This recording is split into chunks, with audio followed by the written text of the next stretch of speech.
सिनेमांनी गुप्तहेरांच्या action packed कहाण्या आपल्या समोर मांडल्या, पण हे गुप्तहेर, फितुरी करणारे डबल एजंट, देशोदेशीच्या रहस्यांची चोरी करणं या कारवाया वास्तवात घडतात तरी कशा? भारताची गुपितं CIA ला पुरवणारा सगळ्यात खतरनाक डबल एजंट कुठला? अशी दडलेली अनेक रहस्य आणि त्यांचा खरा इतिहास जाणून घ्यायचा आहे? मग ज्येष्ठ पत्रकार रवी आमले यांनी लिहिलेलं परकीय हात हे माइंड ब्लोईंग पुस्तक नक्की वाचा.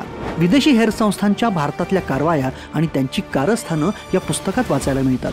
हेरगिरीच्या जगातल्या घटना ज्यांना इंदिरा गांधी, जवाहरलाल नेहरू किंवा सरदार वल्लभभाई पटेल अशा व्यक्तींचे किंवा भारताची अणुबॉम्ब चाचणी अशा विविध घटनांचे संदर्भ आहेत.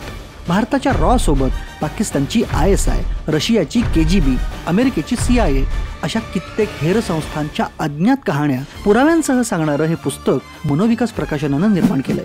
हेर संस्थांची रहस्य आणि वास्तव प्रकाशात आणणारं पुस्तक परकीय हात.